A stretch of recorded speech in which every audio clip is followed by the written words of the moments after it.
Kepala Sekolah TK Jaya, serta narasumber kita Kak Nail Iza dan Eka Tianovia, serta Bapak Ibu semua yang telah hadir di tempat ini.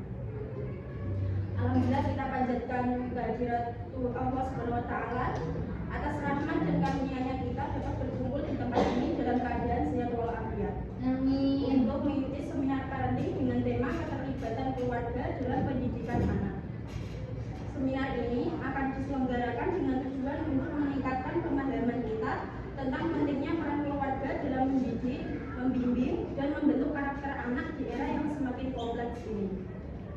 Untuk memulai kegiatan ini, izinkan saya menyampaikan susunan acara yang akan kita lalui bersama. Yang pertama, pembukaan. Yang kedua, sambutan dari Kepala Sekolah, yaitu Ibu Alina Zulfa. Yang ketiga, pemaparan materi oleh narasumber. Yang keempat, sesi tanya jawab. Yang kelima, penutup. Mari kita buka acara ini dengan bersama-sama membaca basmalah. Bismillahirrahmanirrahim. Selanjutnya kita akan menyanyikan lagu Indonesia Raya. Berdiri dimohon untuk berdiri.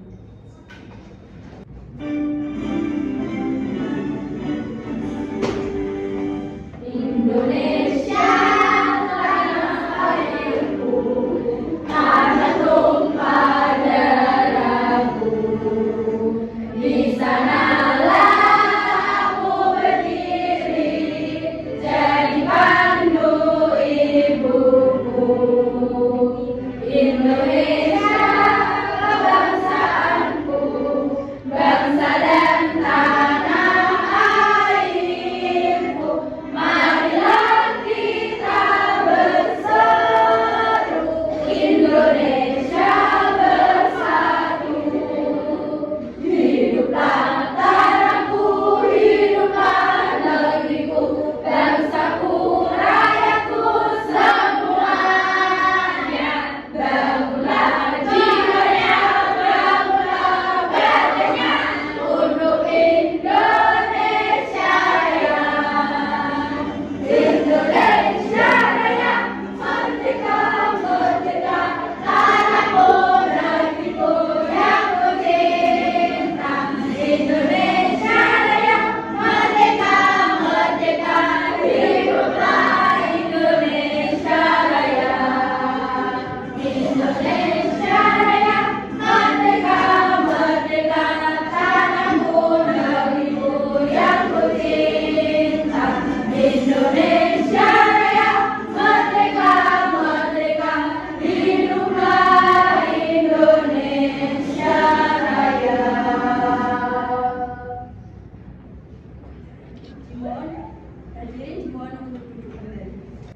Selanjutnya sambutan dari Kepala Sekolah Ibu Alina Zulfa. Kepada waktu dan tempat kami persilakan.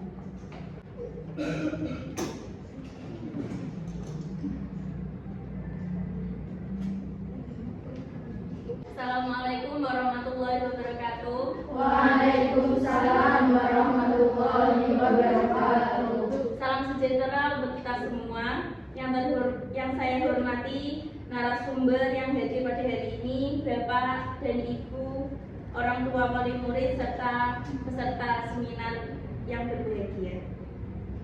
Alhamdulillah kita panjatkan kehadirat Allah Subhanahu wa Ta'ala karena atas rahmatnya kita dapat berkumpul pada sore hari ini dalam keadaan sehat walafiat untuk mengikuti seminar yang sangat penting dengan tema keterlibatan keluarga dalam pendidikan anak. Sebagai kepala sekolah, saya sangat mengapresiasi kehadiran Bapak dan Ibu sekalian. Kehadiran Bapak Ibu menunjukkan betapa besar perhatian dan komitmen kita semua terhadap pendidikan anak-anak kita. Pendidikan tidak hanya menjadi tanggung jawab sekolah, tetapi juga membutuhkan sinergi antara guru, orang tua, dan lingkungan. Peran keluarga sangat penting dan mendukung tumbuh kembang anak, baik dari segi akademik, karakter, maupun emosional. Dengan adanya keterlibatan aktif orang tua, anak-anak merasa sangat lebih dihargai, termotivasi, dan mampu menghadapi tantangan dalam proses belajar. Saya berharap melalui seminar ini kita semua bisa mendapatkan wawasan dan strategis praktis bagaimana membangun kolaborasi yang lebih baik antara sekolah dan keluarga. Mari kita jadikan momen ini sebagai langkah awal untuk mempererat kerjasama demi masa depan anak-anak kita yang lebih cerah. Akhir kata, saya ucapkan terima kasih kepada seluruh panitia yang telah mempersiapkan acara ini, serta kepada narasumber yang akan berbagi ilmu dan pengalaman. Semoga acara ini berjalan dengan lancar dan membawa manfaat bagi kita semua. Cukup sekian dari saya. Wassalamualaikum warahmatullahi wabarakatuh. Waalaikumsalam warahmatullahi wabarakatuh. Baik, Mas Zulfa atas sambutannya.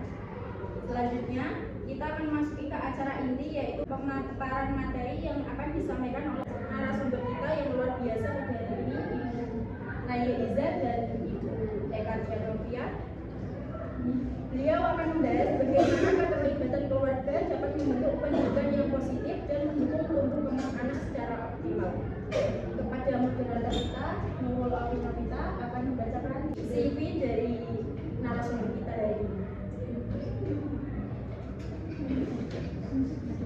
Baiklah, terima kasih kepada pembawa acara yang sudah memberikan kesempatan kepada saya. Baik, saya akan membacakan CV dari narasumber kita yang pertama.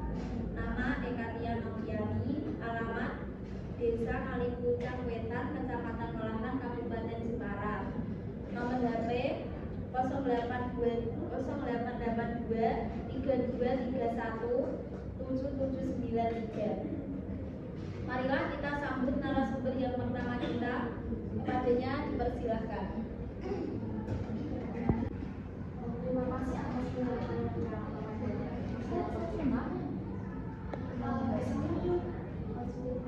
di sini saya akan menjelaskan materi tentang keterlibatan keluarga dalam pendidikan anak. Sebelum penyampaian materi, saya akan melanjutkan briefing waktu keluargaku. Jadi dimohon diri untuk melakukan SO.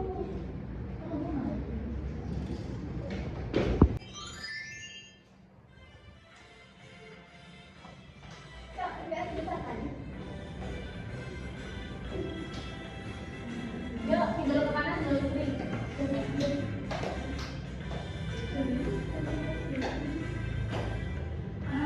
Punya keluarga, ada ayah dan bunda, ada juga aku, ada adik yang lucu,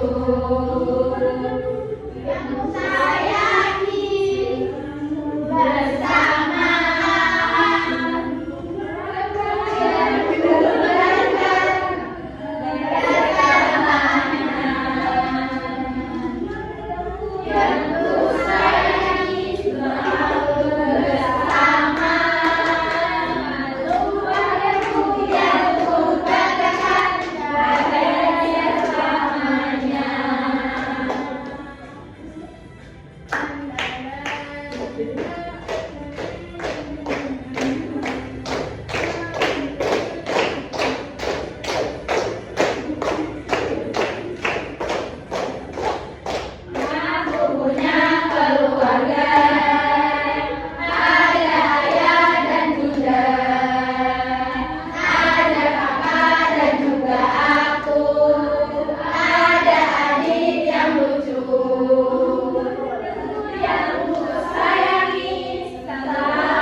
Menurut National Parents Teacher Association atau PTA, adalah organisasi yang sangat memperhatikan peran keluarga dalam pendidikan anak. Menurut penelitian mereka, keluarga memiliki peran yang sangat krusial dalam pendidikan anak usia dini. Jadi peran keluarga itu sangat penting karena keluarga adalah lingkungan pertama tempat anak belajar dan berkembang.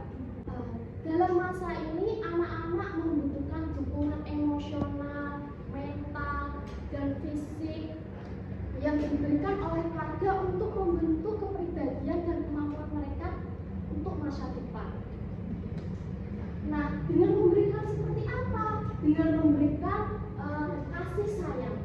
Kasih sayang dari keluarga memberikan rasa aman kepada anak.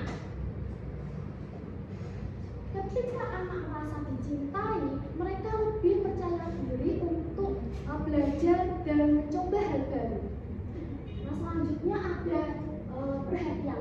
Perhatian dari keluarga membantu anak merasa didengar dan dimengerti.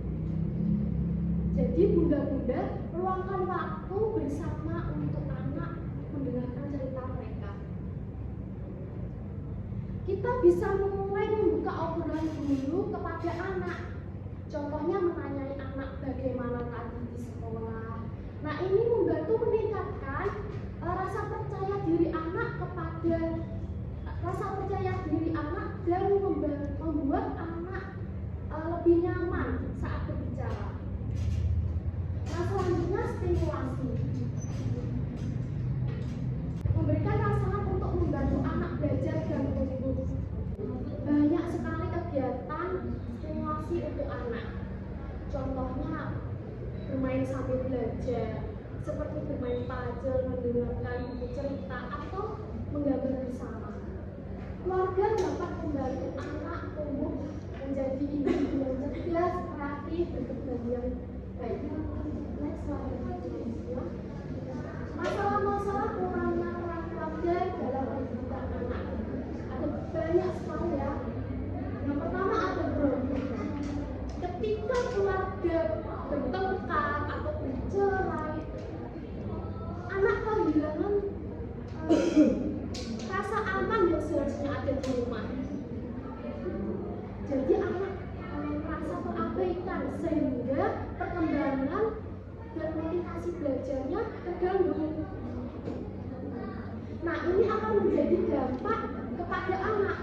Anak lebih rentan mengalami gangguan rasa emosional seperti suka marah-marah, terus merasa tidak dicintai, atau menjadi tertutup.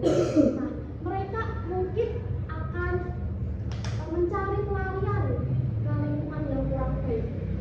Selanjutnya kondisi ekonomi keluarga. Ketika keluarga kesulitan secara finansial, fokus utamanya biasanya pada pemenuhan kebutuhan dasar pokok dan tempat tinggal. Akibatnya pendidikan anak sering terabaikan.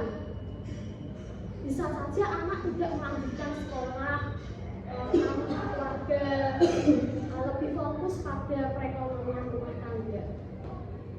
Nah, yang ketiga, kurangnya kesadaran keluarga akan pentingnya pendidikan. Orang tua yang tidak menyadari pentingnya pendidikan akan memberikan pendidikan yang lebih rendah kepada anak. Hal ini membuat anak tidak mendapatkan dorongan untuk belajar. Contohnya, orang tua lebih memprioritaskan anak membantu pekerjaan rumah atau bekerja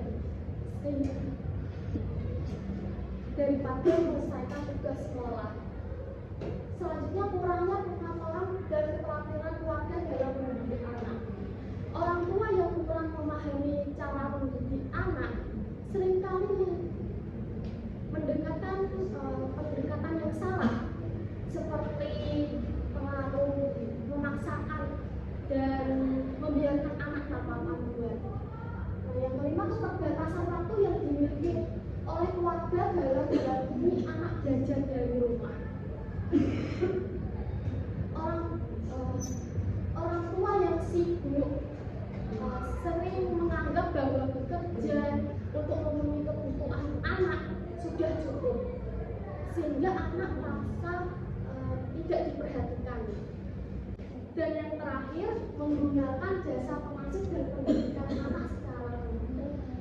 Ketika peran keluarga diberikan sepenuhnya oleh pengasuh atau guru, anak kehilangan hubungan emosional yang erat dengan orang tua. Padahal anak membutuhkan figur orang tua sebagai panutan utama dalam kehidupan mereka. Selanjutnya, manfaat keterlibatan orang tua dalam pendidikan anak. Nah, yang pertama, manfaat untuk anak, untuk meningkatkan prestasi akademik, meningkatkan rasa percaya diri, meningkatkan kedisiplinan dan tanggung jawab, serta mengembangkan keterampilan sosial. Yang kedua, manfaat untuk orang tua. Keterlibatan orang tua dalam pendidikan anak dapat membantu orang tua lebih peka terhadap kebutuhan emosional dan intelektual anak, serta hubungan orang tua dan anak menjadi lebih dekat. Sekian paparan dari saya. Apakah ada pertanyaan yang mau disampaikan? Baiklah, terima kasih kepada Kak Novi selaku narasumber kita yang pertama yang sudah memberikan ilmu yang sangat luar biasa. Semoga bermanfaat bagi kita semua. Selanjutnya saya akan membacakan CV narasumber kita yang kedua. Nama Naimi Iza, alamat Karangtengah Demak, nomor HP 081228008372. Marilah kita sambut narasumber kita yang kedua. Kepadanya dipersilakan.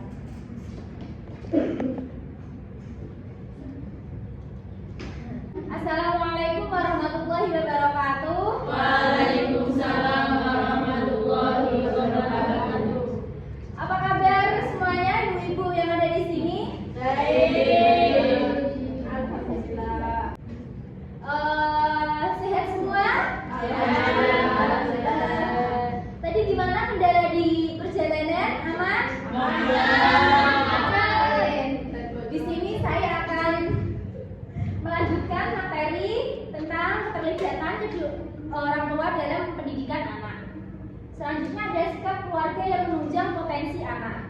Nah, di sini perlu diperhatikan pada orang tua, khususnya ibu yang menjadi rumah tangga, suaminya mencari nafkah. Pertama, ada menghargai pendapat anak dan mendorongnya untuk mengungkapkannya. Ketika anak mempunyai pendapat atau mengeluarkan pendapat ketika berbicara kepada ibu-ibu semuanya atau suami-suaminya ibu semuanya, itu ibu harus menghargai dan mendorongnya untuk mengungkapkannya ketika ada sesuatu yang terjadi di cerita mereka. Gitu. Yang kedua, dia mendorong anak untuk banyak bertanya. Nah, anak rata-rata sekarang anak itu cenderung jarang mengungkapkan atau bertanya kepada orang tuanya karena pengaruh satu, yaitu handphone. Gitu. Jadi mereka cenderung diam dan kebanyakan berinteraksi dengan HP daripada orang tuanya.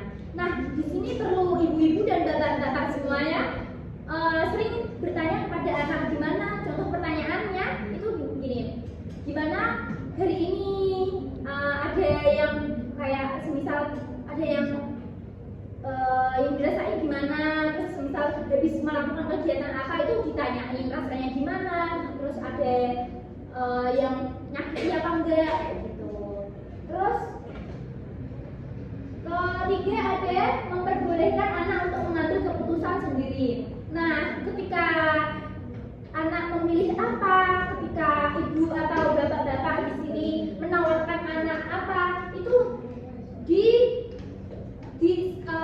dipersilahkan atau diperbolehkan mereka untuk memilih. Jangan dari ibu-ibu atau bapak-bapak itu harus ini. Jangan, soalnya nanti pengaruh anak ke depannya tuh nanti dia akan selalu ngikut orang lain daripada mengikuti ibu itu. keputusannya dia sendiri. Jadi bahayanya dia ketika remaja menuju dewasa. Keempat, ada meyakinkan anak bahwa keluarga menghargai apa yang ingin dicoba dilakukan dan dihasilkan. Nah, ketika anak punya minat dan bakat di sini, anak-anak ibu-ibu atau bapak-bapak punya bakat, semisal punya bakat bisa bermain piano. Nah, dari keluarga atau orang tua terutama harus bisa meyakinkan kalau kamu tuh bakat di sini, minat bakatmu di sini harus ditekuni meskipun harus belajar berbagai macam aspek atau pelajaran-pelajaran yang lainnya. Bahwa ya intinya orang tua di sini tuh harus bisa meyakinkan anak itu bisa itu dan dihargai apa yang ingin dia coba itu, maksudnya dicoba itu minatnya gitu. Dan ketika sudah menghasilkan dia percobaan itu dari orang tua, ibu-ibu, bapak-bapak menghargai dan mengapresiasi apa yang telah dia itu lakukan. Kelima, ada menunjang dan mendorong kegiatan anak. Nah, sebagai orang tua itu kan salah satunya atau dua-duanya boleh mencari rezeki atau gimana. Nah, dalam pendidikan anak, dalam itu kan semua harus membutuhkan tunjangan atau biaya dalam mendidik anak. Nah, kelima ini menunjang itu dalam membiayai dan mendorong kegiatan anak itu kita membantu, kita mempelajari kegiatan-kegiatan anak atau mendorong anak itu untuk belajar. Keenam, ada menjalin hubungan kerjasama yang baik dengan anak. Nah, ketika orang tua menjalin hubungan kerjasama yang baik dengan anak, maka anak akan selalu terbuka. Ketika habis melakukan apa, dia terbuka. Kalau misal orang tua dari bapak-bapak atau ibu-ibu di sini kurang bekerja sama dengan anak, nanti karunya ketika remaja, contoh kebanyakan di Indonesia atau di sini lah di Jawa Tengah, orang tua yang cenderung kurang kerjasama dengan anak itu dia menyembunyikan apa yang dirasakan. Contohnya, misalnya suka lawan jenis kayak gitu. Nah, dia cenderung menyembunyikan, tidak cerita atau cerita ke orang tuanya atau ke ibu atau bapak-bapak sekalian di sini. Gitu. Jadi hubungan kerjasama yang baik, hubungan berbicara yang baik, komunikasi yang baik dengan anak itu harus baik, harus dan dilakukan dengan ya ada kerjasama di antara ibu-ibu dan atau bapak-bapak di sini terhadap anak-anak sekalian. Faktor-faktor yang mempengaruhi keterlibatan orang tua dalam pendidikan anak usia dini. Nah, ada cara orang tua dalam mendidik. Nah, anak kecil kan apa-apa ditiru ya, maksudnya meskipun sudah kecil, apa yang dilakukan orang tua atau yang lebih tua dari dia tuh dia akan menirukannya. Nah, sebagai orang tua, ibu atau bapak sekalian di sini, dalam mendidik anak itu jangan terlalu keras. Ya sebisa mungkin jangan terlalu keras boleh, tapi jangan sampai membuat anak itu tuh trauma dan akan mengingat-ingat memori itu di kemudian hari. Jadi kalau didik anak itu ya dengan baik, lemah lembut, dikasih tahu yang baik kalau ini dulu. Jangan langsung mengambil tindakan kekerasan. Soalnya ada di antara kita atau di antara di luar sana itu menggunakan kalau mendidik anak dengan keras langsung. Ya meskipun menurutnya baik, tapi sebaiknya ya dididik dengan lembut, tegas boleh, tapi ada kata-kata yang tidak membuat dia trauma. B. Hubungan atau relasi antar anggota keluarga. Nah, di sini orang tua, bapak atau ibu sekalian perlu memperkenalkan anak kalian ketika kecil, semisal sama saudaranya, sama mbah, sama kakak, sama sepupu, sama bude, bule kayak gitu. Jadi hubungan relasi antar keluarga nanti sudah dimiliki anak dari dikenalkan itu, mereka akan kenal, oh ini saudaraku, oh ini tetanggaku kayak gitu. Terus C. Suasana rumah. Nah,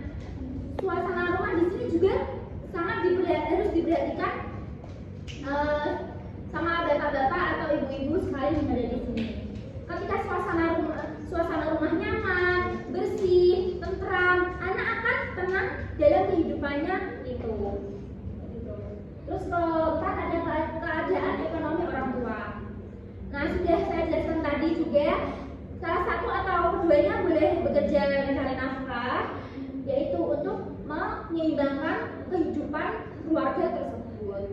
Ketika keadaan ekonomi orang tua itu biasanya ngaruh kepada kehidupan anak. Soalnya rata-rata zaman sekarang kan semuanya bayar dan beda dari zaman dulu. Jadi kayak keadaan ekonomi keluarga itu harus seimbang juga, dan itu mempengaruhi masa depan anak juga. Kelima, ada perhatian orang tua.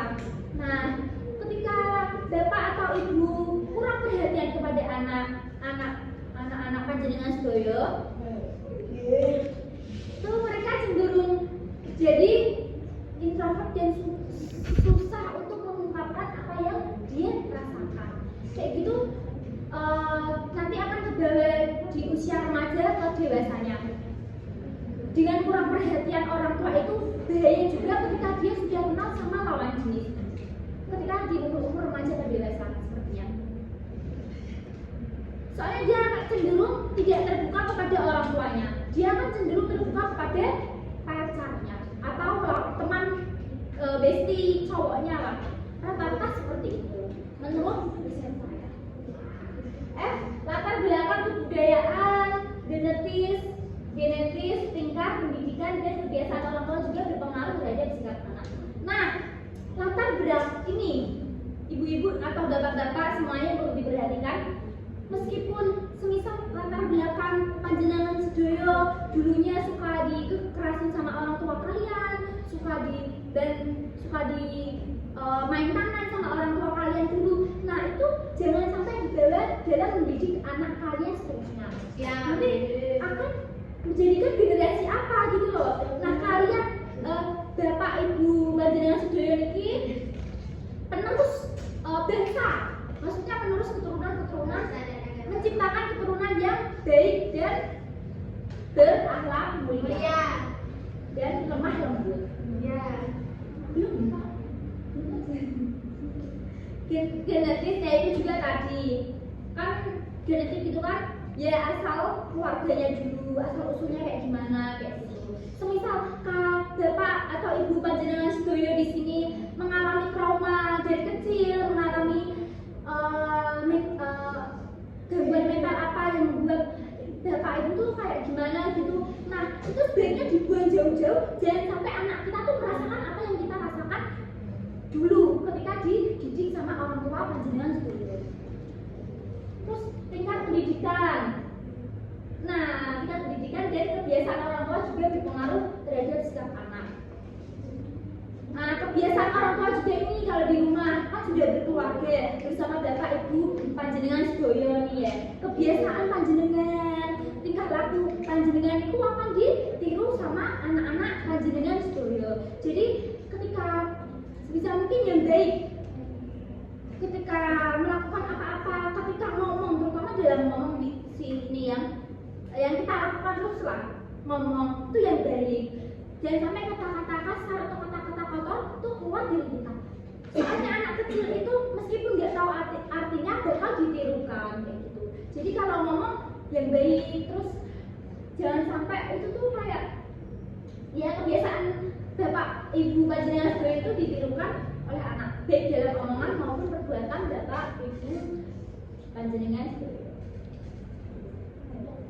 Kebiasaan negatif orang tua. Nah, ini kebiasaan buruk orang tua yang sering terjadi dalam mendidik anak kalian, anak panjenengan sedaya. Membandingkan anak. Ini rata-rata sering terjadi di dalam keluarga. Ketika orang tua sudah gemes sama anaknya, itu orang tua akan membandingkan anaknya dengan orang lain. Gitu kan bapak, ibu panjenengan sedaya. Kita harus bisa kayak menahan ya. Jangan sampai kata-kata itu tuh keluar di mulut bapak ibu panjenengan sedaya. Karena anak tuh kalau sudah digituin, dia udah kayak oh ternyata kayak gini. Orang tua aku aja giniin aku kayak gitu. Nanti dia ngaruhnya ya ke temannya juga, ketika temannya ada yang ngata-ngatain dia tuh akan down kayak gitu. Jadi bisa mungkin kalau sudah marah kayak sama anak tuh jangan sampai bapak atau ibu di sini tuh membandingkan anak dengan orang lain atau kepada siapapun. Terus selanjutnya terus-terusan membicarakan kesalahannya. Nah, kan anak, apalagi anak usia dini ya, cenderung melakukan kesalahan terus-menerus. Jadi di sini bapak atau ibu panjenengan sedaya, ya udah kalau anaknya sudah pernah melakukan kesalahan apa, terus diulangi lagi, jangan diungkit kesalahan yang diulang sama itu. Bisa mungkin dikasih tahu yang baik-baik, dikasih tahu kalau ini buruk, kalau ini jelek, kalau ini baik ya. Misalnya, mas ini nggak baik, mbak ini nggak baik, atau kak atau dek kayak gitu. Terus selanjutnya melakukan mimpi, aspirasi dan cita-cita anak. Nah, ketika anak mempunyai mimpi, mempunyai cita-cita sebagai orang tua itu ya harus menghargai, mendukung kayak gitu. Kan pernah saya dengar dalam keluarga itu ketika anaknya bilang ini yang orang awam ya, maksudnya kurang berilmu sepertinya. Nah, saya dengar kayak gini, anak itu ngomong cita-cita saya jadi, cita-citaku nanti bisa jadi dokter. Terus ada salah satu keluarganya gini, dokter nakal kayak ngono kayak gitu. Nah, omongan-omongan kayak gini tuh gak baik, apalagi dilakukan sama orang tua keluarga, apalagi orang tua itu sangat tidak baik. Jadi sebisa mungkin jangan meragukan mimpi, aspirasi dan cita-cita anak. Ketika anak yang ceplos apa, ngomong apa, kita harusnya ya emang kita harus menanggapinya itu dengan baik. Jangan bercanda kayak gitu, meskipun tujuannya tuh bercanda, tapi itu omongan-omongan itu akan masuk ke dunia anak ya. Ini diginiin kayak gitu. Jadi sebisa mungkin jangan sampai melakukan mimpi, cita-cita anak gitu. Selanjutnya menilai kecerdasan anak dari nilai rapot. Nah, ini sering terjadi ketika penerimaan rapot, apalagi ya ini kasusnya itu si remaja SMP, SMA, tapi saya bisa contohkan kepada anak usia dini gitu kan, ya ada rapotannya juga, ya semisal apalagi menilai kecerdasan anak dari nilai rapot. Nah, nilai rapot kan ada nilai keterampilan, pengetahuan kayak gitu. Nah, anak itu kadang pinternya di akademik, ada yang pinternya di non akademik, terus ada yang pinter menyanyi, ada yang pinter menari kayak gitu. Jadi sebagai orang tua, sebagai ya orang tua, jangan sampai menilai anak itu dari kecerdasan nilai rapotnya. Padahal kita kan tahu sendiri, kita yang membersamai, kita yang tahu minat dan bakat anak itu yang mana.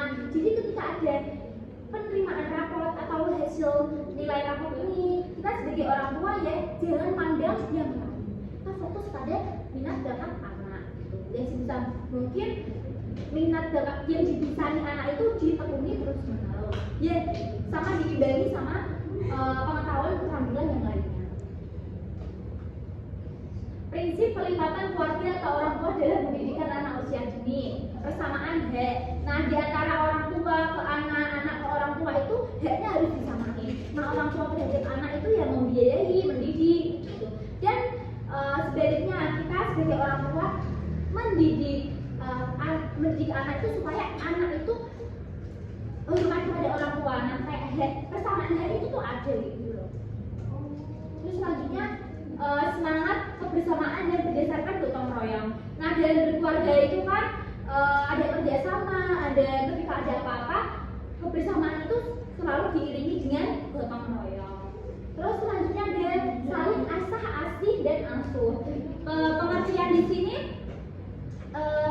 asah ini mengasah kompetensi atau kecerdasan anak. Contohnya mempelajari, bantu belajar, kayak mendidik dia. Belajar apa dan apa itu maksudnya asah. Asih itu mengasihi kasih sayang atau emosional anak. Nah, kita sebagai orang tua juga mengenalkan rasa sedih atau senang atau kecewa atau ya sebaliknya gitu, itu termasuk asih yang berhubungan dengan emosional anak. Asuh itu mengasihi, mengasuh kayak gitu. Nah, contohnya itu kita memberikan ASI kepada anak ketika lahir kayak gitu. Itu maksudnya aspek asuh. Terus terakhir ada mempertimbangkan kebutuhan dan aspirasi anak. Kita sebagai orang tua, bapak, ibu sekalian di sini, sebagai orang tua ya harus mempertimbangkan kebutuhan dan aspirasi anak. Jadi kebutuhan anak itu ya harus tercukupi, kebutuhan anak itu ya harus lengkap, dan aspirasi anak itu ya harus ada kayak gitu. Sebagai orang tua ya harus siap sebelum punya anak itu ya harus siap mempersiapkan ini kebutuhan dan aspirasi anak. Jadi ketika sudah kayak gini ya bisa mempertimbangkan kebutuhan dan aspirasi anak dalam mendidik dalam rumah tangga. Selanjutnya ada ice breaking lagu.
Baiklah, terima kasih pada narasumber kita yang sudah memberikan ilmu yang sangat luar biasa sehingga bermanfaat bagi kita semua. Amin. Saya sebagai moderator mohon maaf jika ada kesalahan. Selanjutnya saya kembalikan kepada MC acara ini. Terima kasih banyak. Wassalamualaikum warahmatullahi wabarakatuh. Waalaikumsalam warahmatullahi wabarakatuh. Dan tepuk tangannya kepada narasumber.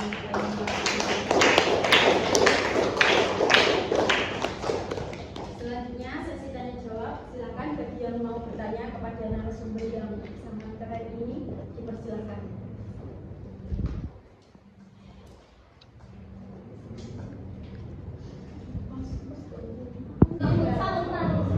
Diri dan Nama saya Cynthia Rizkia. Saya wali murid dari Mbak Najwa. Izin bertanya Ibu. Apa tantangan yang dihadapi orang tua dalam mendukung pendidikan anak di era digital ini? Terima kasih. Baik, silakan bagi yang mau bertanya lagi. saya Bu. Perkenalkan, nama saya Isna Sofia Usna. Saya wali murid dari Yusriyatul Hena. Saya ingin bertanya Mbak, bagaimana cara kita sebagai orang tua untuk membantu anak mengelola waktu belajar dan kegiatan lainnya. Terima kasih. Baik ibu-ibu masih pada semangat? Di sini saya akan menjawab pertanyaan dari Ibu Silvi, wali dari Mbak Najwa. Jihan. Apa tantangan yang dihadapi orang tua dalam mendukung pendidikan anak di era digital ini? Nah, ini perlu diperhatikan kepada ibu-ibu semuanya. Tantangan di era digital ini ada HP atau alat elektronik yang lainnya. Nah, sebagai orang tua kita harus bisa mengontrol atau mengkondisikan akses anak dalam mengakses handphone atau alat elektronik lainnya, kayak gitu. Tapi terkadang tidak semua keluarga itu punya alat elektronik atau gimana.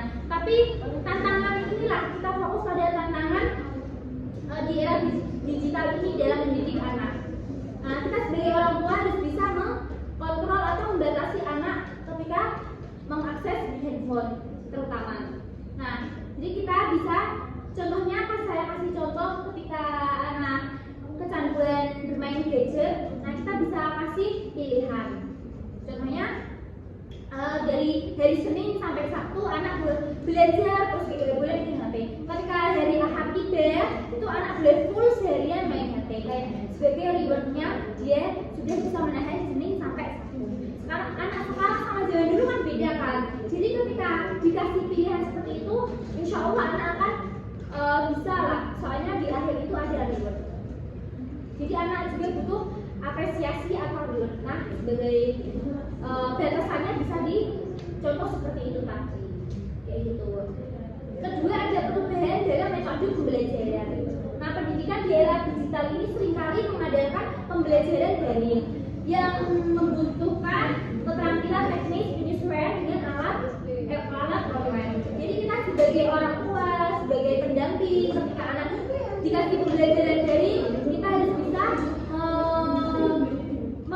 mendampingi, mengawasi anak ketika mengakses alat-alat online tersebut.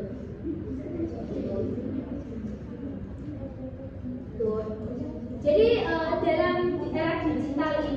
era digital ini, ketika dalam hubungannya dengan pendidikan anak, nah ini bisa mengaruh pada ketika anak kecanduan gadget atau alat-alat elektronik lainnya, itu bisa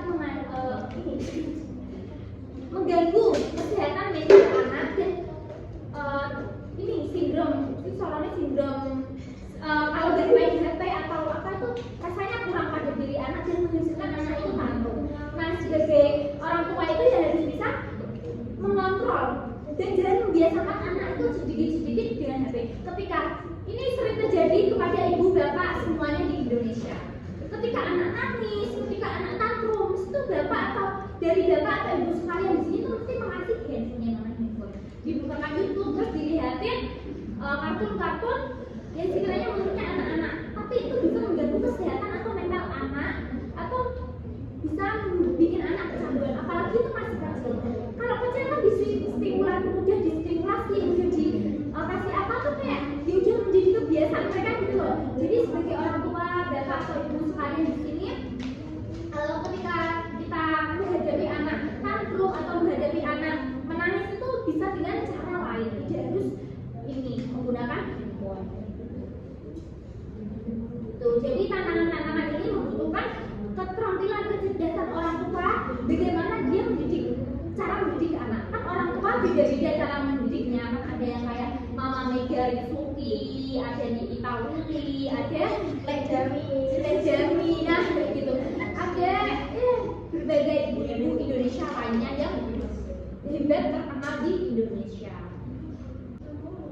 Silakan pertanyaan selanjutnya akan dijawab narasumber partner saya.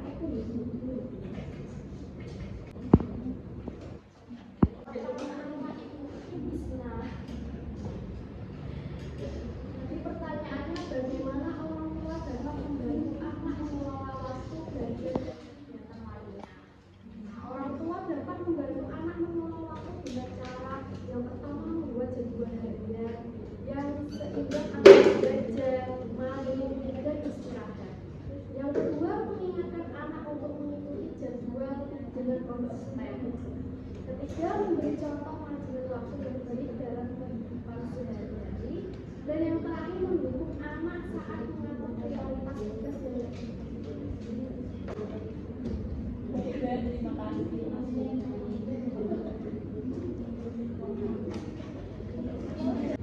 Baik, sesi tanya jawab kita cukupkan. Terima kasih kepada para peserta yang telah berpartisipasi aktif serta kepada narasumber yang telah memberikan jawaban yang sangat jelas dan bermanfaat. Hadirin yang saya hormati, kita telah sampai di penghujung acara seminar parenting hari ini. Semoga ilmu yang telah kita dapatkan dapat bermanfaat dan diterapkan dalam kehidupan sehari-hari, khususnya dalam menjalin keluarga yang harmonis dan mendukung tumbuh kembang anak. Kami mengucapkan terima kasih kepada